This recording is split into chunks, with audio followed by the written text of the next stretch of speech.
sides of this house, how long must we tolerate this appalling state of affairs? How long is the Prime Minister going to allow this downward slide to continue? The country's going to the dogs. The pound is but a shadow of its former self, and our balance of payment deficit is farcical.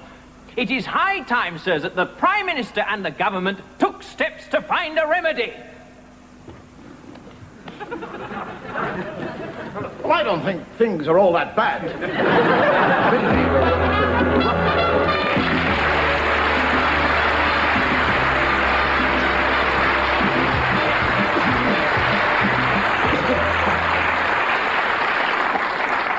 Could happen.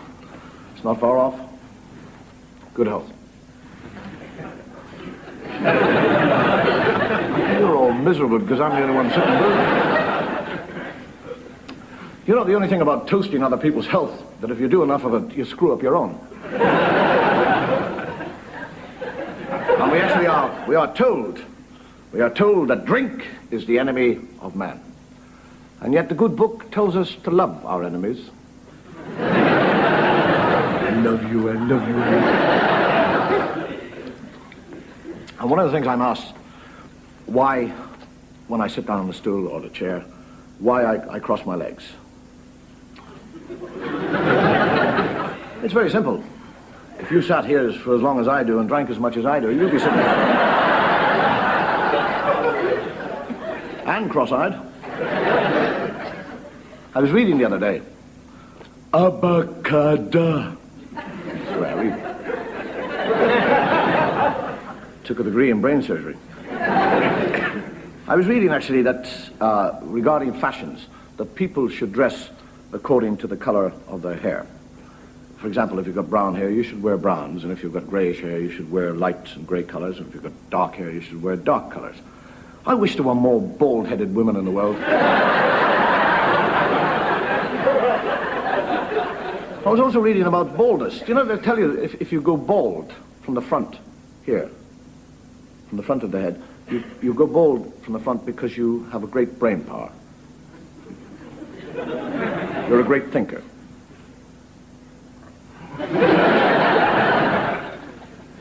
And if you go bald from the back up here, you go bald there because you're sexy. The odd fella sitting out there going... I suppose that means if you go bald from here and here at the same time, you're just thinking about it.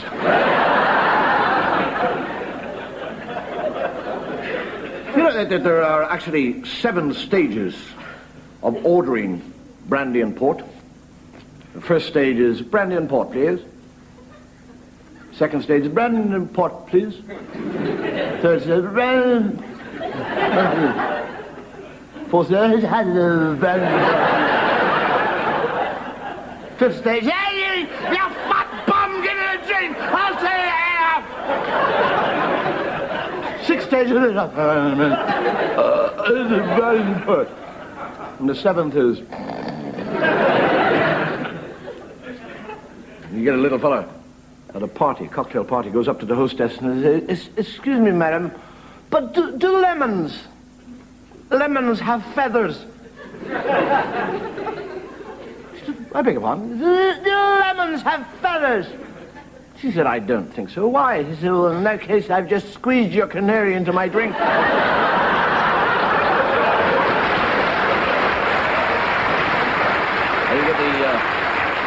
You get what I call the county set in England.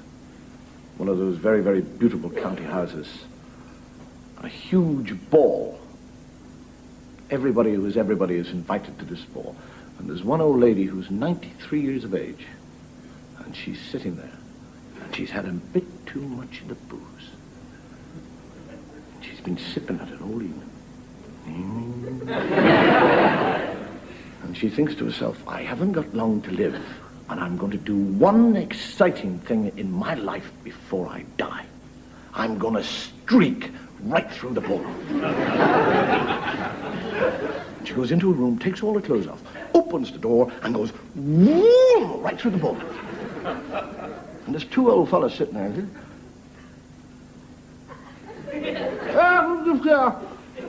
Who's that? He said, I think it was Lady Daphne. He says, really? What was she wearing? He said, I don't know, but whatever it was, it needs a bloody good ironing. One of the things I find, actually, as an Irishman, living in England, I find the English an extraordinary nation. I really do, because you accept the Scots. You tolerate the Irish, but for some reason or another, you don't really like the Welsh. I mean, how many times have you heard English people saying, I didn't really trust the Welsh? You get the two fellas talking in the bar, one says, you know, I don't really like the Welsh. As far as I'm concerned, the Welsh are a nation of streetwalkers or rugby players. And the other fellow says, well, my mother's Welsh. I said, really? What position does she play?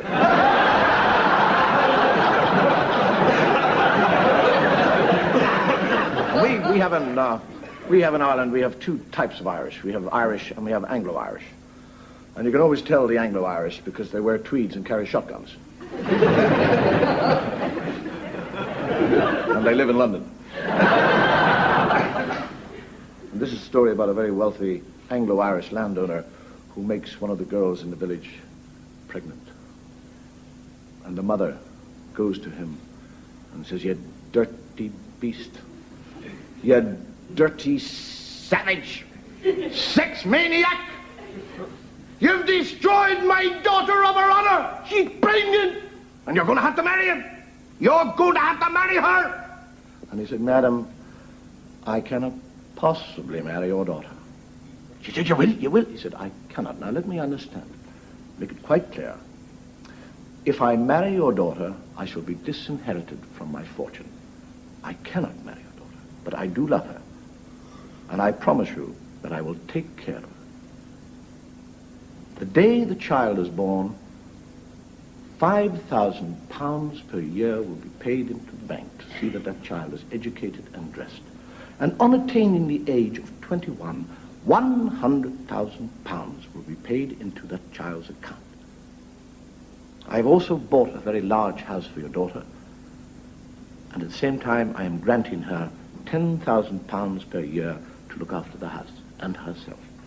And for you, madam, because of this embarrassment that I have caused you and the shame that I have brought upon your name, I have written out a check for you today worth £25,000. And the woman's attitude changed. She said, oh, God love you. God, you're a lovely... God, I love you. You're lovely. May God bless you and keep you. And even if you are a Protestant, I hope you'll go to heaven. And she walks away and she comes back and she says, is this one other thing can I ask you? And he said, what's that? She says, if my daughter has a miscarriage, will you give her a second chance?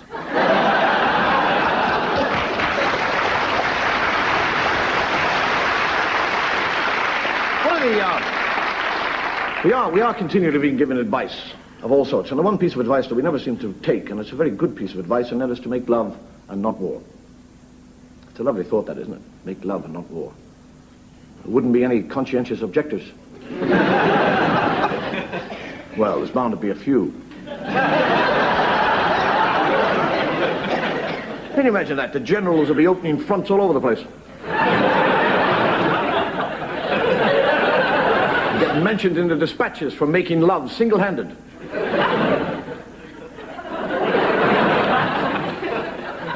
Against overwhelming odds. He died with a smile upon his face. And actually, if you think about it, the words, make love not war, it would have really put Churchill's speech, wartime speech, into a completely different light. We shall not flag or fare. We shall make love to them. In France. And in the air. We shall love them in the beaches, hills, the hedgerows, the streets. We shall never surrender. I'm not surprised you couldn't pick up the bloody flag at the end. Tell a nice gag, actually. The German sniper in the First World War. Telescopic sight. And this standing very still.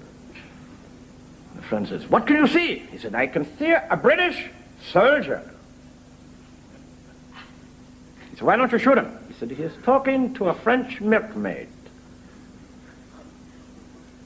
They are now going for a walk. They're climbing over a fence. They're now sitting down in the long grass.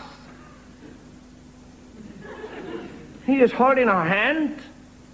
He is whispering in her ear. He is running his fingers through her hair. He's cuddling her now. They are now reclining in the long grass. I think we're going to be here for quite some time."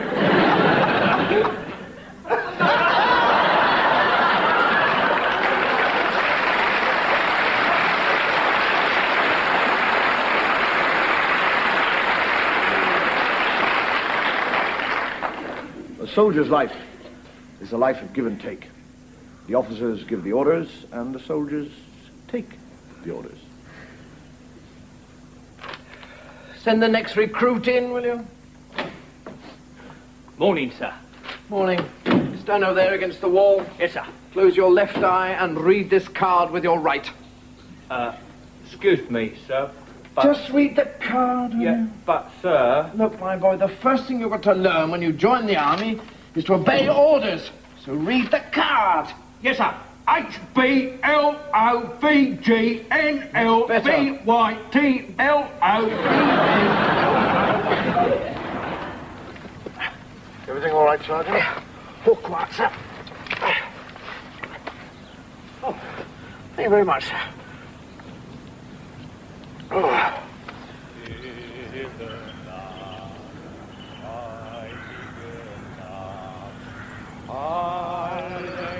Listen, sir. It's Jerry. Jerry singing. Yes, Sergeant. Listen to what he's singing. A Christmas carol. Happy Christmas, Jerry! Happy Christmas, Tommy! Jerry! Yeah! I have some whiskey. Would you like a drop? Yeah! Tommy! I have some schnapps! I'll meet you in no man's land. Yeah! No, it's a trick, sir. Don't go. It's a trick. Sergeant, don't be ridiculous. No, you don't understand. It's a trick, sir. A trick. Sergeant. Don't go.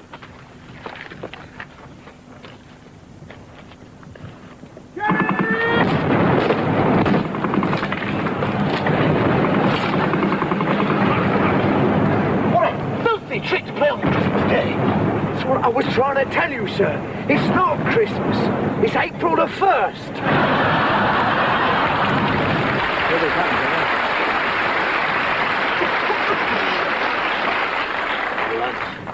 They've left it up to the lads of the 5th Highland Division. All right, Sergeant. right, sir. Campbell. Right, sir. Donald. Fine, sir. Gregory. Oh, sir. I cannot impress on you the need for silence. All right, lads? Aye. The town hall will be ours in a few minutes. Right. Are you ready? Aye, sir. Sure. Remember, not a sound. Aye, well, let's go.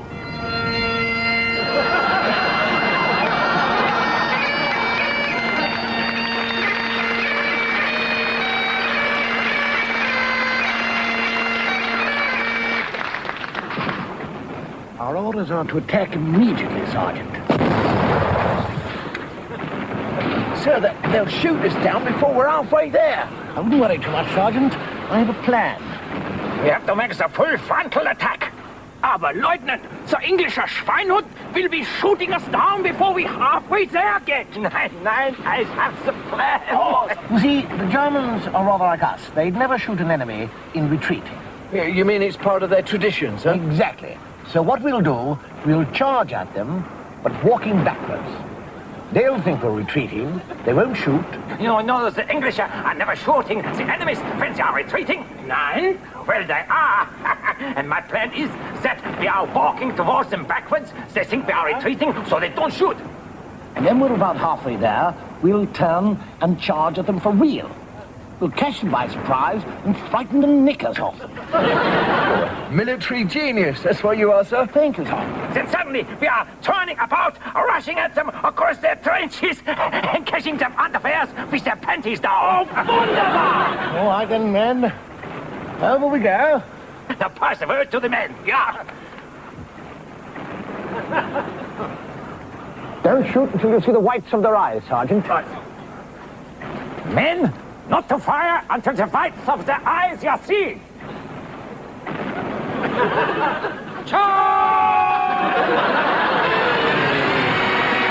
You know, one of the things that we are very sure of in this ever-changing life is the basic difference between men and women. And I'm not talking about two babies looking down the knickers saying, "Vive la différence." I'm talking about contrasts in attitudes. For example, a woman is the only person in the world who can say no and mean yes. You put your arms around her and she goes, "No, no." Whisper in her ear, "No, no, no."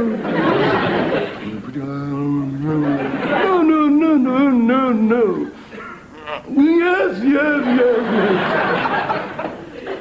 And they can also actually say yes and mean no. Same thing. Put your arms around her, kiss and cuddle. Yes. Yes, yes. Oh, yes. Yes, yes, yes, yes. You move your hand up there and go, "No, no, no, no." Women are... the mother actually teaches the daughter from a very early age to say no. She spends all her life telling the daughter, say no. If a boy makes advances to you, say no. And actually, you can always get around it, because all you have to do is rephrase the question. Instead of saying, "Can I put my hand on your knee?" she'll say no. What you do is say, "Do you mind if I put my hand on your knee?" From then on, you're flying. I just wish mothers would teach the daughters to say yes and save us all a lot of time. And women are very determined to have the last word. I'm quite sure it was a woman who invented the word amen.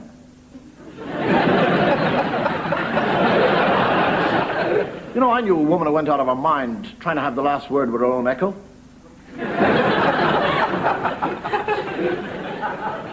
And women actually are much more artificial than men. You wear wigs, you wear false eyelashes, false nails, false boobs, even high heels to give you a false impression of height. It's very unfair on us fellas.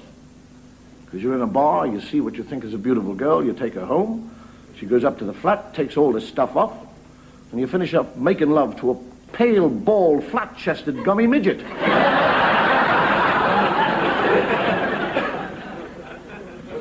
You get a fellow who's been married to a nagging wife for years and takes her to the zoo. And the gorilla's looking at her. Suddenly tears open the door of the cage, grabs the woman, pulls her in and closes the door, and starts to take her clothes off. And she's going, "Ah!" She looks at her husband, she says, "Do something!" He said, "I can't do anything. I'm locked on the outside. You're on the inside." She said, "Well, what am I going to do?" He says, "Do what you do with me. Tell him you've got a headache."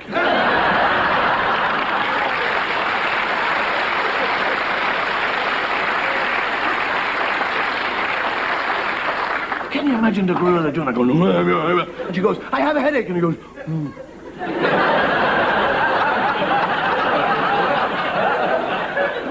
You get a fellow who's got a real nagging wife. For years she nagged him for years. And eventually he's dying. And he has hidden his money in the house. And she knows he's hidden it, but she doesn't know where it is. And she goes to him, she says, "Where have you hidden the money?" And he goes,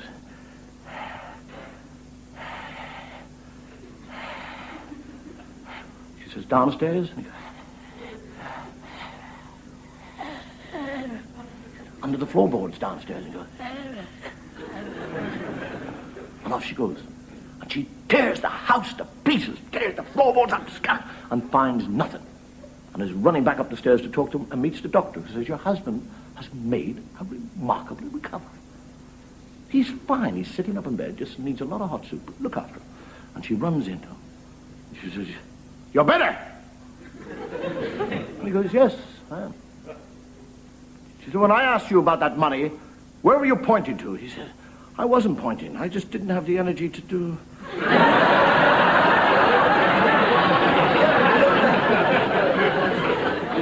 I really do think for a relationship to work between a man and woman, there must be love, there must be understanding, but above all, there must be a mutual respect for the respective roles that those people play within that partnership.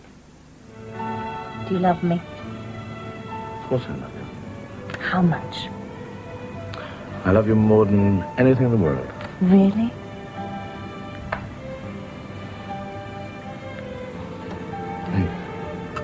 Curtains.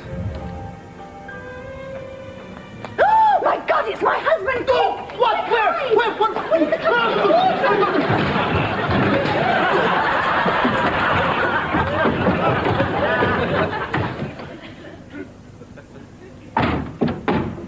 Just a moment. I am your husband. I want to talk to you.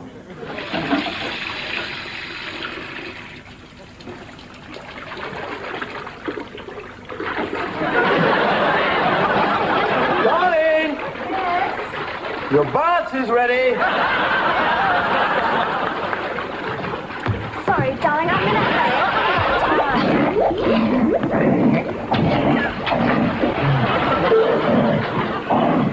No, you right. Me, Jane, you, Tarzan. No, me, Jane, you, Tarzan. No, you, Tarzan, me, Jane. No, me, Jane, you, Tarzan. No, you, Tarzan, me, Jane.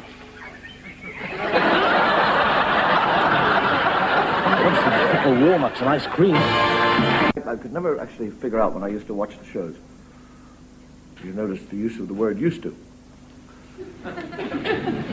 When I sit on the stool, I could never figure out why I worked to one side, to the left or to the right. And the more I watched it suddenly dawned on me one day, it's actually because I cross my legs. And when I cross my legs to the left, like that, it does tend to turn my body, and I work over there. And then if I do that, I tend to work to that side. Which basically means if you want to go straight in life, don't cross your legs.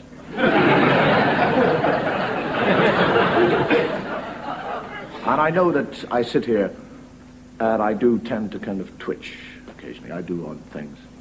I do that, and people ask me, is it dandruff? Well, actually, it is dandruff. It's not mine. There's a fellow working up there. He's always looking down and saying, I don't like that gag, and I don't... And when I'm sitting here, I generally know, or the performer will know, which camera to work to because of the light. There's a little red light that goes on the top of the camera. And I don't like that myself. I don't work that way. Because if a red light goes on, I start thinking of other things.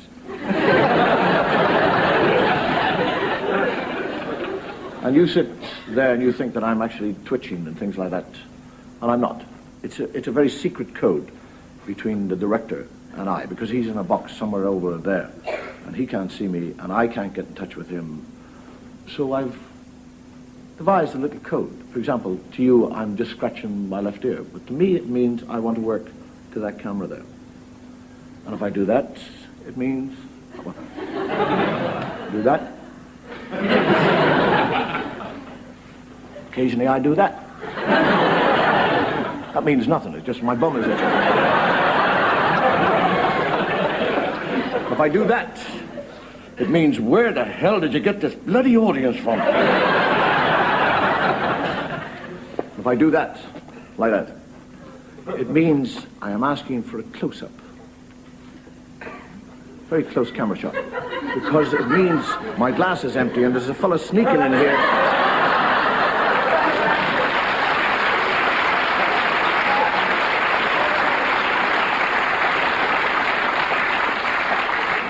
And if I do that very rapidly, like that, It means, will you show some sketches because I'm bursting to go to the loo. But we've had to do away with it because I do twitch anyhow. I forget completely about the code, and I'm in the middle of the gag, and I do that, or I do that, or I do that, I do that, I do that, I do that. Keep on going, and I go... until Peter doesn't know where the hell he is, you see? And it's... Okay. So we had to throw it away.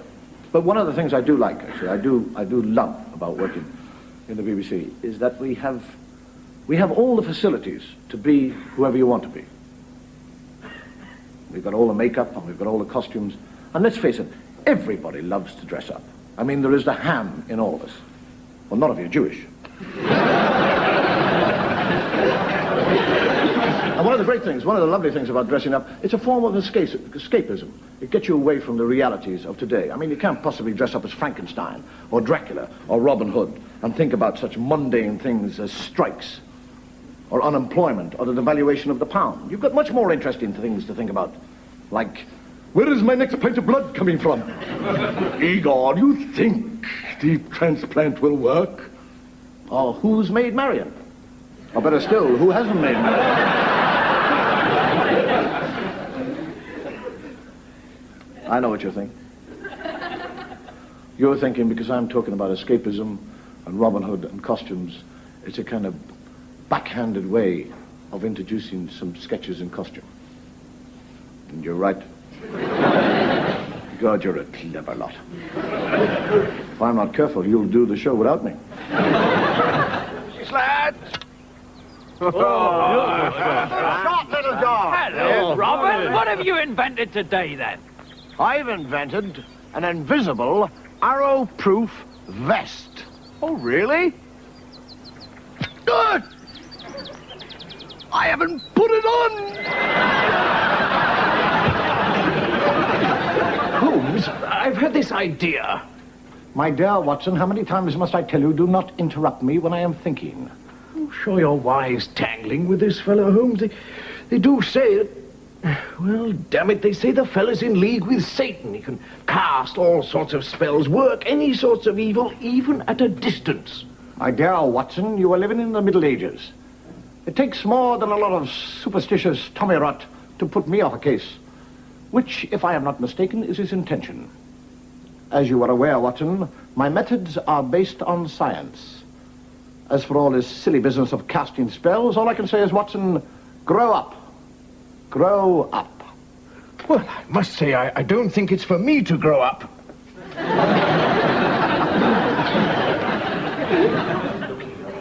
The human brain, this is the damaged part, as you can see. This is a dull area. This is... Kill! No, not kill!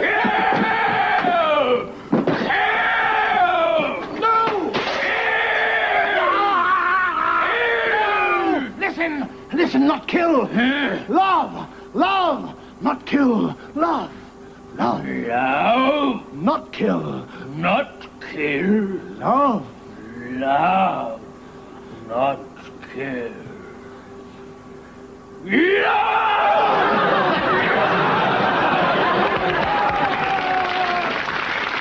Josephine, what am I to do? This man Nelson is everywhere. I send my ships to here, he is here. Then I send them back to there, and he is there. Yesterday I ordered my invasion fleet to sail from Toulon. And today this Nelson is there blockading them. How does he know my every move even before I make it? Oh, dear Josephine, comfort me. Comfort me. Not tonight, you fat Corsican.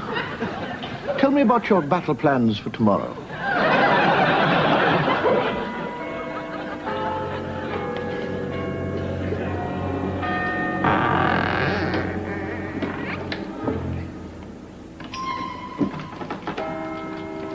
Come to me, my brides.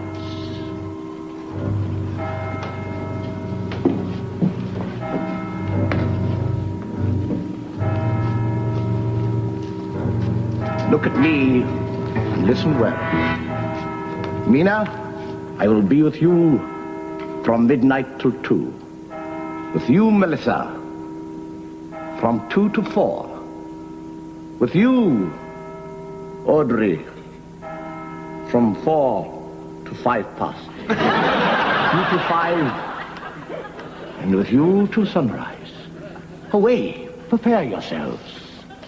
Come, Mina.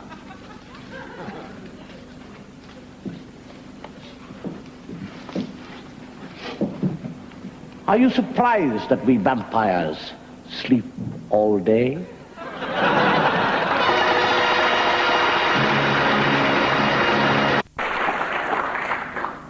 One of the things that worries me, actually. I lie about at night and I wonder about it. Dying. I don't actually worry about dying. I worry about sex after death. It's the only reason I'm staying alive. I'm taking no chances. Can you imagine having it away with a spooky? You like eating candy floss, wouldn't it?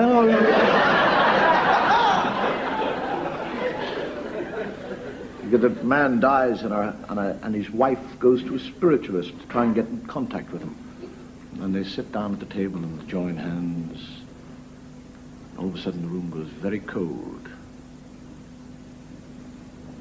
And the medium tells the lady that her husband is in the room and that she can talk to him. And she said, Peter, Peter, can you hear me? And the voice said, yes, I can hear you. She said, are you all right, Peter? I said, yes, thank you, I'm fine. Peter, are you happy? Yes, I am very happy. Peter, are you happier than when you were with me? When we lived together? When we made love? When we kissed and talked? He said, yes, I am happy. She said, you really are very happy. He said, I am exquisitely happy. She said, it must be lovely to be in heaven, Peter. He said, I'm not in heaven.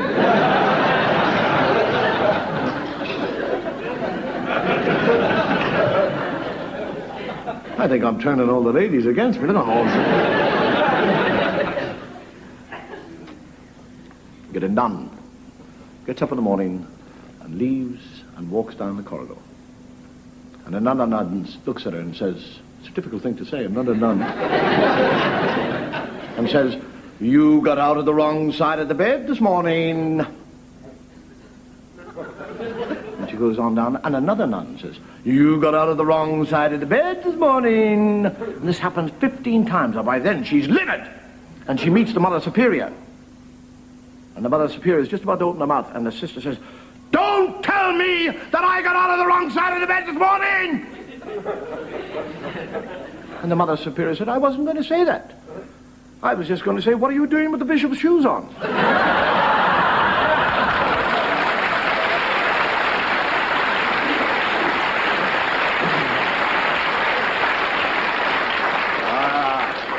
Religion. Religion is one of the most necessary things in life. I don't know about the afterlife, because by then it's a bit late. Anyhow, here's to religion. God bless it.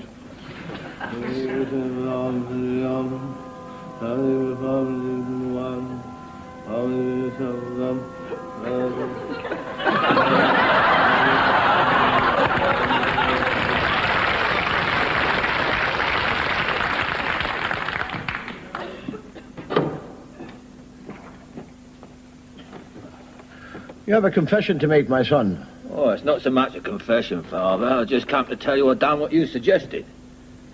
Suggested? Yeah, don't you remember? Last week, I confessed to stealing 2 cases of whiskey and 500 cigars. Whiskey? Cigars? Yeah, and you suggested I went to the police and told them where I'd hidden them. Well, when we got there, it'd all gone. I don't understand it, Father, because only you and me knew the hiding place. Ah, well, my son, you're not a sinner in my eyes. Oh, cheers, Father. Can't trust anybody nowadays.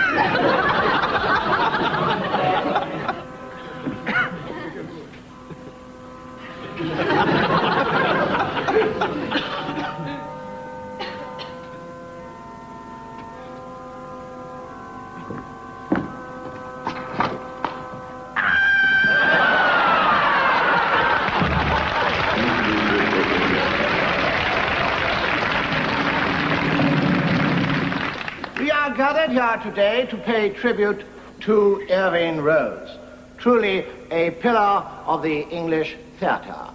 Not perhaps the legitimate theatre, but the theatre of the Christmas pantomime. A man who always chose to play a villain. In his portrayal of such villains as the Demon King, Abanazar, the Sheriff of Nottingham.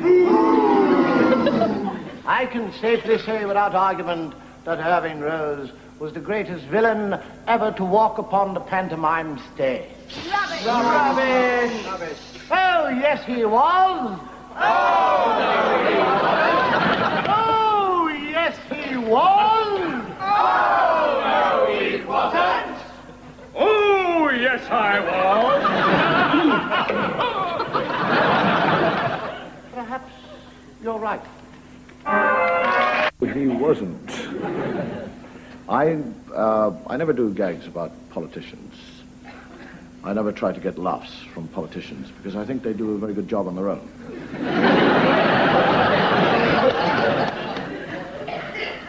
Well, I'll tell a gag about a certain prime minister. I won't say which one because prime ministers will come and go, but a good gag will last for a long time. This is a story about a prime minister in number 10, and his private secretary comes in and said, Mr. Prime Minister, you have two guests. One is His Holiness the Pope, and the other is one of the oil sheiks from Arabia. And the Prime Minister said, well, which one do you think I should see first? And the secretary said, I would say that you should see the Pope first, because the only thing you've got to do with him is to kiss his ring.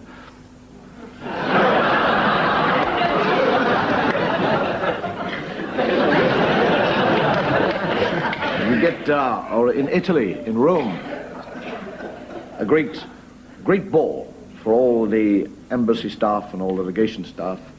Tremendously important ball. And they all arrive there, and there's one fellow who's a touch of the drink too much. And suddenly he spots the Scarlet Lady. And he thinks, I love her. I am going to spend the whole evening with her, drinking and dancing and kissing.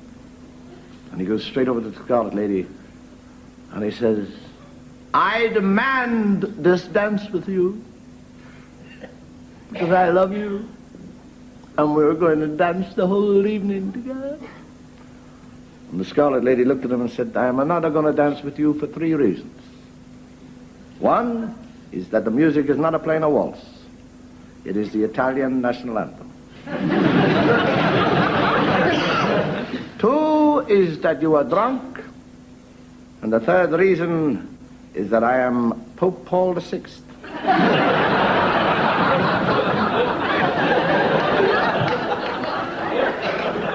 And I don't dance with fellows.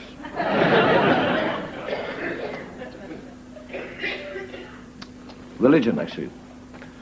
The strange thing is that people will fight for what they call religion. And you get the 2 characters, the priest and a Protestant vicar, arguing about religion. And the Catholic priest says, our religion is the right religion. And the Protestant says, you're a liar! That is not the right religion!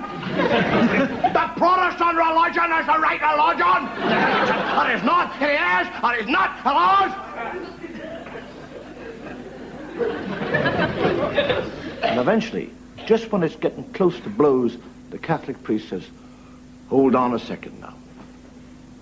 We must agree to differ, you and I. Because if we look at it sensibly, we're both working for the same fella.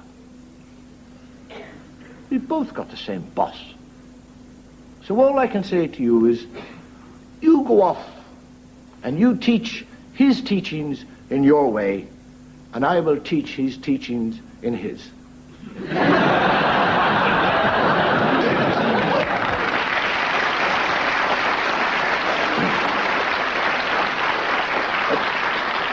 The good thing, actually, is that religions are becoming much more tolerant of each other. They're losing the competitiveness. There's a greater understanding and sympathy. And I'm quite sure that if things continue in the same vein, it won't be very long before we see His Holiness paying a visit to this island for the very first time. His Grace the Archbishop of Canterbury waits patiently as we near this historical and unique moment when the Primate of all England welcomes His Holiness the Pope on English soil for the very first time. And as His Holiness approaches, the Archbishop steps forward to embrace him. Oh! Scusi. Oh, my foot! Oh, the push of the papa. You dare do that.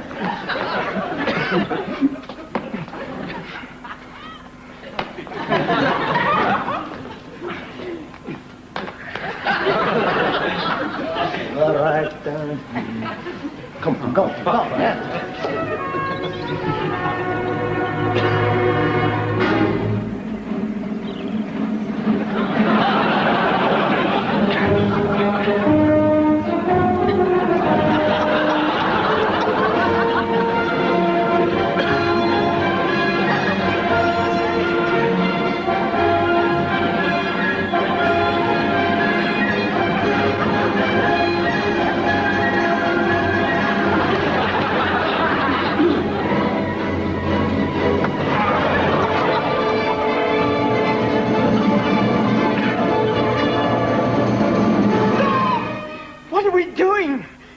Men of God! You're right. Please, I ask your forgiveness. Forgive me. I began this thing. No. I hit you first. No, I ask your forgiveness. Oh, please, Father, I began this. No, you didn't. I started. Don't you push me like that, huh? We're starting again, huh? Come on. We be friends, huh? Yes, Heavenly Father. Yeah, good, yes. Huh? Now, tell me, what is it like, huh?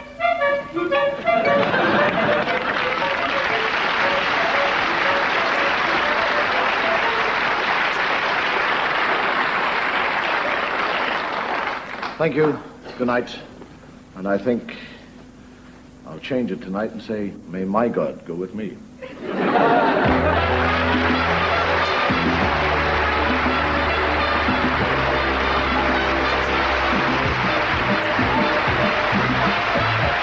Bodie is framed for assassination and hunted by Doyle and CI5, next in The Professionals.